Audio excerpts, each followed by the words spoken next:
வணக்கம். மாலை முரசு செய்திகளை விரிவாக பார்ப்பதற்கு முன் தலைப்புச் செய்திகளை பார்க்கலாம். தமிழகத்தில் சட்டமன்ற தேர்தலையொட்டி வேட்புமனுக்கள் தாக்கல் செய்ய நாளை கடைசி நாள். வேட்புமனுக்களை திரும்பப் பெற வரும் 9ஆம் தேதி கடைசி நாள் என அறிவிப்பு.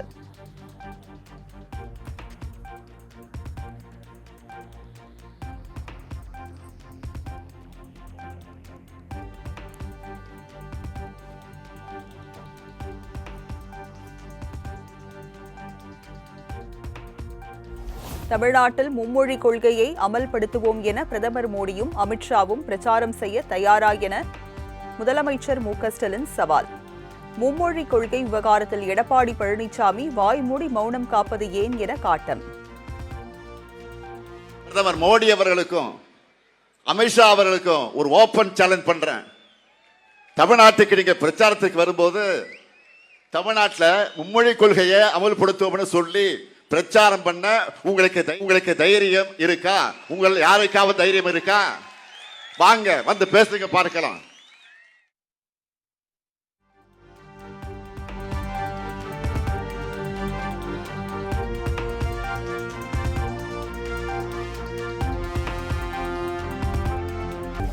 அவதூறு பரப்புவது மக்களிடையே பிளவுகளை ஏற்படுத்துவது என்டிஏ கூட்டணியின் பிரச்சார யுக்தி.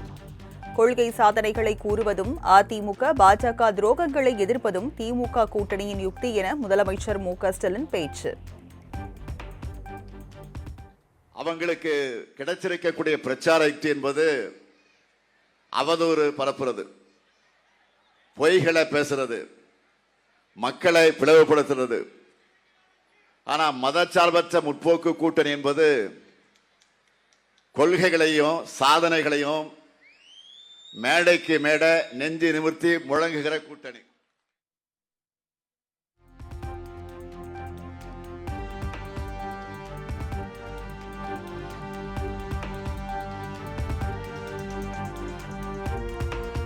மோடிஜி வேரிஸ் எல்பிஜி என மக்கள் கேட்பதாக முதலமைச்சர் மு.க.ஸ்டாலின் விமர்சனம். சிலிண்டர் தட்டுப்பாட்டால் உணவகங்கள் மூடப்பட்டு வருவதாக குற்றச்சாட்டு. இன்றைக்கு நாட்டு மக்கள் முழுக்க ஒரே குரல் என்ன கேட்கிறாங்க? நாட்டில் இருக்கக்கூடிய மக்கள் எல்லாம் ஒரே குரல் இப்ப என்ன கேட்டுட்டு இருக்காங்கன்னா, மோடிஜி வேர் இஸ் எல்பிஜி கேட்கறாங்க. மோடிஜி வேர் இஸ் எல்பிஜின்னு கேட்கறாங்க. இந்த சிலிண்டர் தட்டுப்பாட்டால மூடப்படுகிற ஓட்டல்களும் அதனால வாழ்வாதாரத்தை இழந்திருக்கக்கூடிய குடும்பங்களுக்கும் பிரதமர் என்ன பதில் சொல்ல போகிறார்?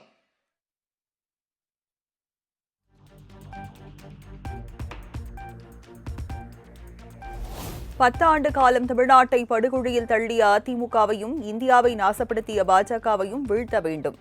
முதலமைச்சர் மு.க.ஸ்டாலின் ஆவேசம்.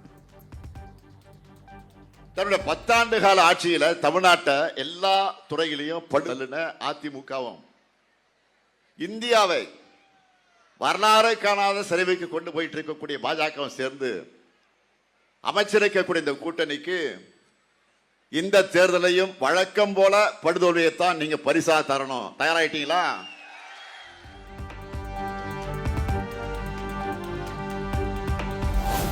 மும்மொழி கொள்கை குறித்த மத்திய அமைச்சர் தர்மேந்திர பிரதானின் கருத்துக்கள் பொறுப்பற்றவை. ஹிந்தி திணிப்பை ஏற்பதற்கும் கல்வி தரத்திற்கும் என்ன சம்பந்தம் எனவும் முதலமைச்சர் மு.க.ஸ்டாலின் கண்டனம். ஒன்றிய கல்வி அமைச்சர் மிஸ்டர் தர்மேந்திர பிரதான் தமிழ்நாட்டில் கல்வி தரம் வளர விடாம நாம தடுக்கிறோம்னு பேசி இருக்கிறார். நான் கேட்கிறேன், இந்தி திணிப்பை ஏத்துக்கிறதுக்கும் கல்வி தரத்துக்கும் என்ன சம்பந்தம்? அது மட்டும் இல்ல, ஏற்கனவே இந்தி திணிப்பை ஏத்துக்காம இருக்கோம்னு நமக்கான கல்வி நிதியை இன்று வரை விடுவிக்காம இருப்பவர் தான் இந்த தர்மேந்திர பிரதான் அவர்கள்.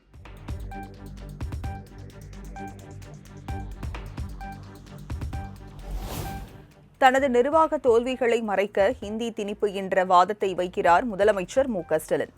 மத்திய அமைச்சர் தர்மேந்திர பிரதான் பதிலடி.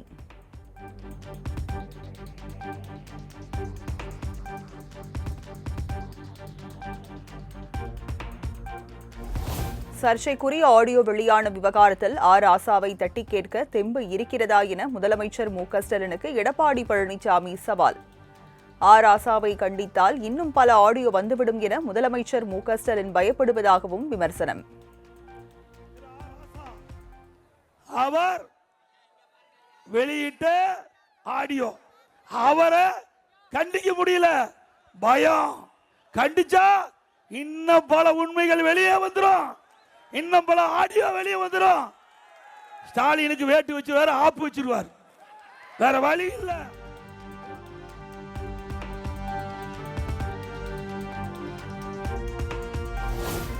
முன்னாள் முதலமைச்சர் கருணாநிதி வீட்டு சிறையில் அடைக்கப்பட்டது உண்மை என்றால் சட்ட ரீதியாக நடவடிக்கை எடுக்கப்படும் என எடப்பாடி பழனிசாமி உறுதி. உங்களுக்கு வந்தால் ரத்தம், எங்களுக்கு வந்தால் தக்காளி சட்னியா எனவும் காட்டம். திரு ராசா அவர் ஆடியோ சொன்ன கருத்து அதை விசாரிக்கப்பட்டு அது உண்மை இருந்தால் அதற்கு யாரெல்லாம் பொறுப்பாளர்களோ அவர் மீது யாராக இருந்தாலும் சட்ட ரீதியாக அதிமுக அரசு நடவடிக்கை எடுக்கப்படும். எப்படி எங்க அம்மா விமர்சனம் செஞ்ச அதே பாணிதான். உங்களுக்கு வந்தா ரத்தம், எங்களுக்கு வந்தா தக்காளி சட்னி. விடமாட்டோம் ஸ்டாலின் அவர்களே.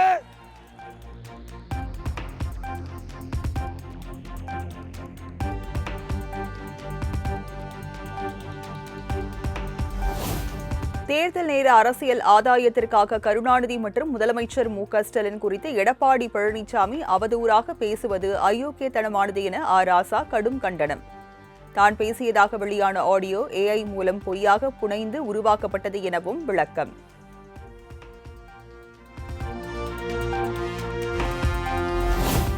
முன்னாள் முதலமைச்சர் கருணாநிதியை வீட்டு சிறையில் வைத்தது எடப்பாடி பழனிசாமிக்கு எப்படி தெரியும்?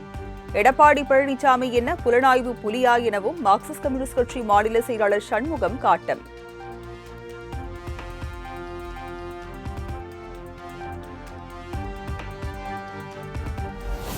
பத்து தோல்வி பழனிசாமியை மொத்த தோல்வி பழனிசாமியாக இந்த தேர்தலுடன் வீட்டுக்கு அனுப்புவோம். தமிழகத்திற்கு நிதியை விடுவிக்காத பிரதமர் மோடியும் அமித்ஷாவும் தேர்தல் வந்தால் மட்டும் இங்கு வருவதாகவும் உதயநிதி விமர்சனம். இன்னைக்கு மோடி அவர்களும் அமித்ஷா அவர்களும் மாறி மாறி தமிழ்நாட்டுக்கு வந்துட்டு இருக்காங்களே, நான் கேட்கிறேன், இதுக்கு முன்னாடி ஏதாவது திட்டங்கள் கொடுத்தீங்களா? நாம கேட்கிற நிதி உதவியை ஒன்றிய அரசு கொடுக்குதா? ஏற்கனவே பல தோல்விகளை கொடுத்திருக்கிறீங்க அந்த கூட்டணிக்கு, மீண்டும் நுழைய விட்டு வேணாம். 10 தோல்வி பழனிசாமியை இந்த தேர்தலோட மொத்த தோல்வி பழனிசாமியாக்கி வீட்டுக்கு அனுப்ப வேண்டிய நேரம் கடமை நம்மகிட்ட இருக்கு. செய்வோமா? நிச்சயம் செஞ்சு காட்டுவோமா?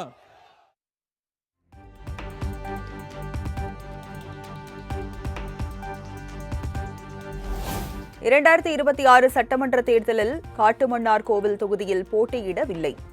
போட்டியில் இருந்து திடீரென பின்வாங்குவதும் ராஜதந்திரம்தான் என்றும் திருமாவளவன் விளக்கம். நான் ஒரு ஈகோயிஸ்டிக்கா இருக்க மாட்டேன். எங்க ஒரு ஃபார்வர்டிங் இருக்கும் அந்த இடத்துல ஒரு வித்ட்ராயிங் இருக்கணும். ஒரு யுத்த களத்துல முன்னோக்கி போறங்கிறது ஒரு ராஜதந்திரம்னா, ஒரு ஸ்டெப் பின்வாங்கிறதும் ஒரு ராஜதந்திரம் தான்.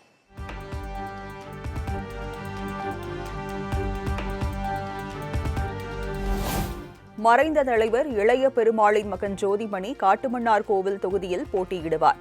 தனக்கு பதவியில் பெரிய பிடிப்பு எதுவும் இல்லை என்றும் திருமாவளவன் அறிவிப்பு. நான் போட்டியிடுவதாக அறிவிக்கப்பட்ட காட்டுமன்னார் கோவில் தொகுதியில் மறைந்த தலைவர் ஐயா இளைய பெருமாள் அவர்களின் இளைய மகன் ஜோதிமணி அவர்கள் வேட்பாளராக போட்டியிடுவார். இளைய பெருமாள் அவர்கள் இந்த சமூகத்திற்கு மிகப்பெரிய பங்களிப்பு செய்தவர். அவருடைய குடும்பத்தை கௌரவிக்க வேண்டும் என்கிற உணர்வு எனக்குள்ளே இருந்தது. நான் நிற்கிற காட்டுமன்னார் கோவில் தொகுதியில் விடுதலை சிறுத்தைகள் கட்சியின் அதிகாரப்பூர்வமான வேட்பாளராக போட்டியிடுவார். 2001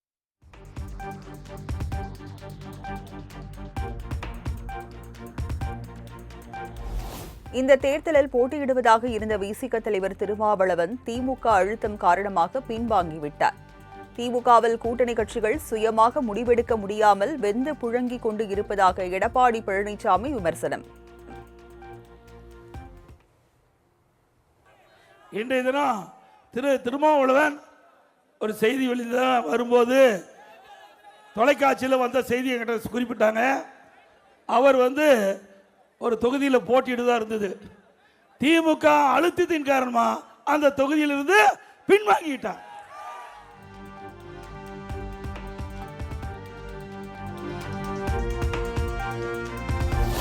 புதியவர்களுக்கு வாய்ப்பு வழங்க வேண்டும் என்பதற்காகவே 3 எம்எல்ஏக்களுக்கு மீண்டும் வாய்ப்பு வழங்கவில்லை. ஆளூர் ஷானவாஸ் உள்ளிட்டோருக்கு சீட் வழங்கப்படாது குறித்து விடுதலை சிறுத்தைகள் கட்சித் தலைவர் திருமாவளவன் விளக்கம்.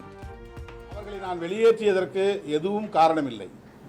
நான் தேர்தலில் போட்டியிடுவேன் என்பதும் நான் சட்டமன்றத்திற்கு செல்ல வேண்டும் என்கிற விருப்பத்தை தவிர வேறு எந்த நோக்கமும் இல்லை. அவங்கெல்லாம் திமுகவுக்கு சொம்படிச்சதுனால தான் திருமாவளவன் தூக்கி போட்டாரு அப்படிங்கிற ஒரு நேரேஷன், ஒரு கருத்துருவாக்கம் பண்ணுறாங்க. அதெல்லாம் தாண்டி நான் ஆசைப்பட்டேன், அவ்வளோதான். சட்டமன்றத்துக்குள்ளே போகலான்னு ஆசைப்பட்டேன்.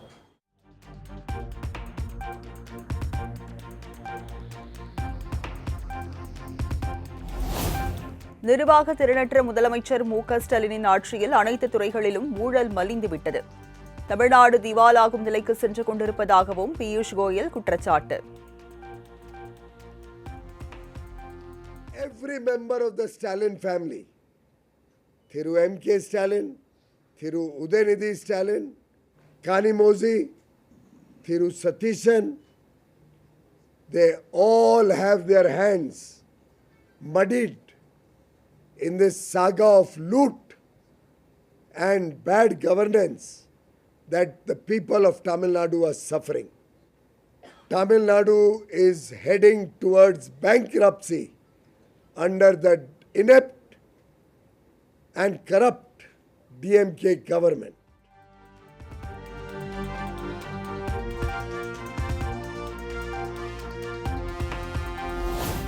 சிறுபான்மை வேஷம் போடும் கூட்டத்தையும் சிறுபான்மையின மக்களுக்கு எதிரான கூட்டணியையும் நம்ப வேண்டாம்.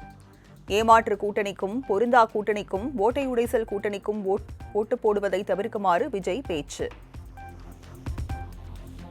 ஏமாத்து கூட்டணிகளுக்கும் பொருந்தா கூட்டணிகளுக்கும் ஓட்டை உடைசலா இருக்கிற கூட்டணிகளுக்கும் ஓட்டு போட்டு தயவு செஞ்சு ஏமாந்துடாதீங்க.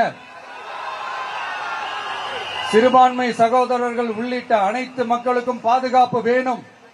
சிறுபான்மை வேஷம் போடுற கூட்டணியும் நம்பாதீங்க, சிறுபான்மை மக்களுக்கு எதிரான கூட்டணியையும் நம்பாதீங்க. ரெண்டு பேருக்கும் ஓட்டு போடுறது வேஸ்ட் தான்.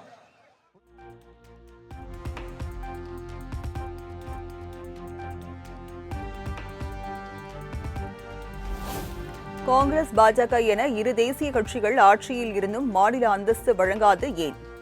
காங்கிரஸ் கூட்டணியும் பாஜக கூட்டணியும் பதில் சொல்ல வேண்டும் எனவும் தவிக தலைவர் விஜய் வலியுறுத்தல். நான் தெரியாம தான் கேட்கிறேன். இந்த காங்கிரஸும் பாஜகன்னு ரெண்டு கூட்டணி இருக்கீங்கல்ல, ரெண்டு கூட்டணியில இருக்க கட்சிங்க ஒன்றியத்திலையும் ஆட்சியில இருந்தவங்க தானே, இப்பவும் இருக்கிறவங்க தானே. இந்த புதுச்சேரி மக்களோட மாநில அந்தஸ்து கோரிக்கை எத்தனை வருஷமா இருக்குது? இது வரைக்கும் ஏங்க ஒரு கவர்மெண்ட் கூட கண்டுக்கவே இல்லை. இந்த ஒரு கேள்விக்கு இங்க இருக்கிற காங்கிரஸ் திமுக கூட்டணியோ இல்ல பாஜக கூட்டணியோ பதில் சொல்லுவாங்களா? நேரடியா கேட்கிறோம்.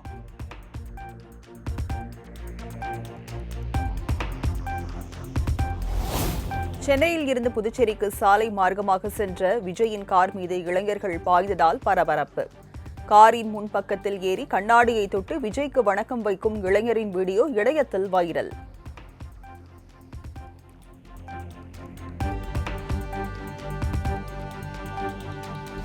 திருச்சி பெரம்பூரில் தாக்கல் செய்யப்பட்ட வேட்புமனுக்களில் வேறுபாடுகள் இருந்ததன் எதிரொலி.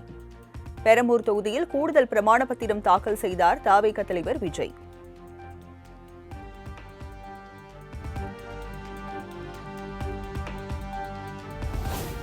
விஜயகாந்தை போல தவிக தலைவர் விஜய் பெரிய தாக்கத்தை உருவாக்குவார். மதுரையில் அமமுக பொதுச் செயலாளர் டிடிவி தினகரன் பேட்டி.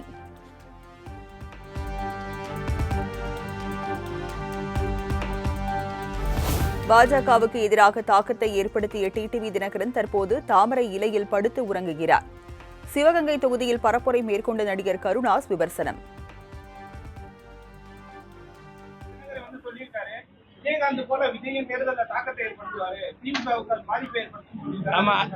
இவர் வரும்போது கூட இவர் பெரிய தாக்கத்தெல்லாம் ஏற்படுத்தணும்னு சொன்னாரு. பெரிய தாக்கத்தெல்லாம் ஏற்படுத்தினாரு. மோடிக்கு எதிராக தாக்கத்தெல்லாம் ஏற்படுத்தினாரு. பாஜக எதிராக தாக்கத்தை ஏற்படுத்தினாரு. இப்ப மறுபடியும் தாமரை இலையில போய் படுத்துக்கிட்டாரு. விடுங்க.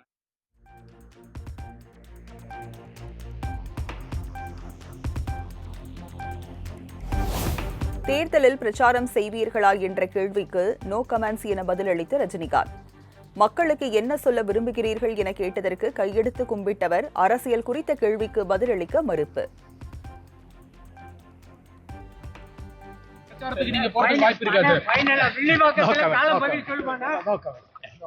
தேர்தல் பிரச்சாரத்துக்கு நீங்க போறது வாய்ப்பு இருக்காது. தேர்தல் பிரச்சாரத்துக்கு நீங்க போறது வாய்ப்பு இருக்காது.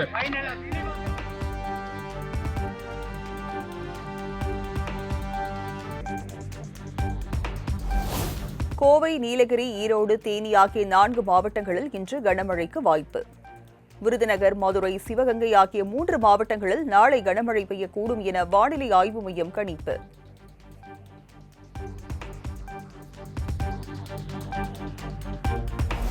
ஈரானில் சிக்கித் தவித்த இந்திய மீனவர்கள் 345 பேர் சென்னை வருகை. திரும்பிய பக்கமெல்லாம் குண்டுமழை பொழிவதால் ஈரானில் உயிருக்கு உத்தரவாதம் இல்லாத சூழல் நிலவுவதாகவும் அதிர்ச்சி தகவல். ஆல்ரெடி எல்லாருமே தெரிஞ்ச ஒரு பிரச்சனை தான் ஈரானில் இஸ்ராயல் ப்ராப்ளம். வந்த நாட்கள் இந்த ஒரு 45-50 நாள் வரைக்கும் ரொம்ப கஷ்டமான ஒரு நெருக்கடியில் இப்போ நல்ல கஷ்டப்பட்டு இருந்திருந்தோம். நல்ல அதிகமான பிரச்சனைகளை காரியங்களை ஹேண்டில் பண்ணிருந்தோம். இவ்வளோ ரிஸ்க் எடுத்து போய்ங்களான்னு கேட்டாங்க. சரி, ஒரு 2 மாதம் 2 நாள் ஆகும் ரிஸ்க் எடுத்து போய் ஒரு பார்டர் தாண்டதுக்கு. சரி, ஓகே, பிரச்சனை ரிஸ்க் எடுத்து கிளம்புறோம். நிறைய அமௌண்ட்டுகள் கேட்டிருந்தாங்க இதுக்கு பார்டர் கிராஸ் பண்ணுறதுக்கு. சார், அந்த அமௌண்ட்டையும் ரொம்ப கஷ்டப்பட்டு எடுத்து போயிட்டு வந்தோம்.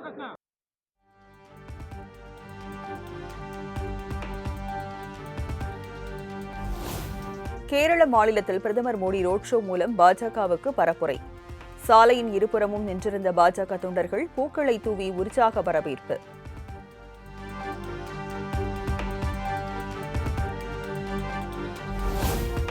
கேரளாவில் எல்டிஎஃப் ஆட்சி கவிழ்வதற்கான கவுண்டவுன் தொடங்கிவிட்டது. விரைவில் பாஜக தலைமையிலான தேசிய ஜனநாயக கூட்டணி ஆட்சிக்கு வரும் என்றும் பிரதமர் மோடி நம்பிக்கை.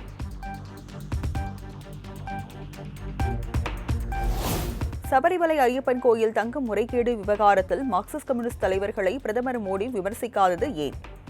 இடதுசாரி ஜனநாயக முன்னணியுடன் இணைந்து கேரளாவில் ஆட்சி அமைக்க மோடி விரும்புகிறாரா என்றும் ராகுல் காந்தி சரமாரி கேள்வி.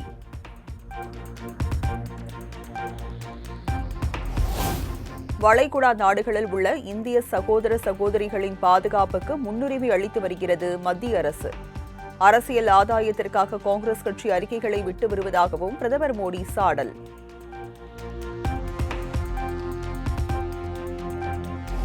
தமிழகத்தில் காங்கிரஸ் திமுக கூட்டணி எப்போதும் சாதனை படைக்கும் வெற்றி கூட்டணி. பிரதமர் நரேந்திர மோடி கனவு உலகத்தில் சஞ்சரித்திருப்பதாகவும் காங்கிரஸ் தலைவர் மல்லிகார்ஜுன கார்கே விமர்சனம்.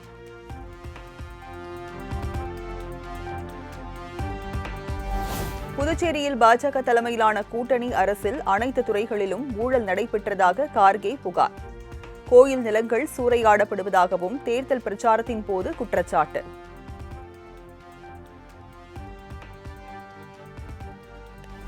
இமாச்சல பிரதேச மாநிலத்திற்கு உட்பட்ட மணாலி உள்ளிட்ட சுற்றுலா தலங்களில் கடும் பனிப்பொழிவு.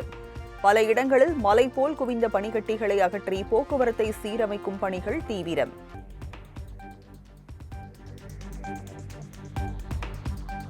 ஹோர்முஸ் நீரிணை திறப்பதற்கான 10 நாள் காலக்கெடு அடுத்த 2 நாட்களில் நிறைவடைகிறது என்பதை ஈரான் நினைவில் கொள்ள வேண்டும். இல்லையெனில் கடுமையான விளைவுகளை எதிர்கொள்ள நேரிடும் என்றும் அமெரிக்க அதிபர் டிரம்ப் அறிவுறுத்தல்.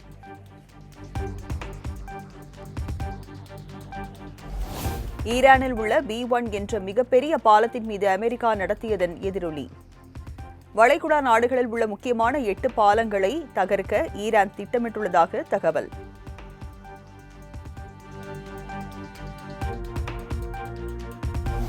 ஐநாவில் ஈரானுக்கு எதிராக பஹ்ரைன் கொண்டு வந்த தீர்மானம் தோல்வி. வளைகுடா நாடுகளில் போர் பதற்றத்தை குறைக்கவும் ஹோர்முஸ் நீரிணை திறக்கவும் தீர்மானம் கொண்டு வந்தது பஹ்ரைன்.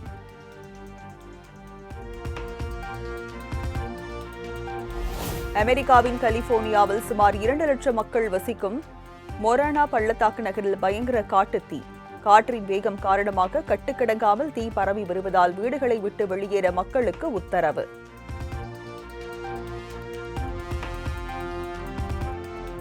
ஐபிஎல் கிரிக்கெட் தொடர் லீக் போட்டியில் குஜராத் அணியை 6 ரன்கள் வித்தியாசத்தில் வீழ்த்தி ராஜஸ்தான் ராயல்ஸ் த்ரில் வெற்றி. மற்றொரு ஆட்டத்தில் டெல்லி அணியிடம் 6 விக்கெட்டுகள் வித்தியாசத்தில் வீழ்ந்தது மும்பை இந்தியன்ஸ்.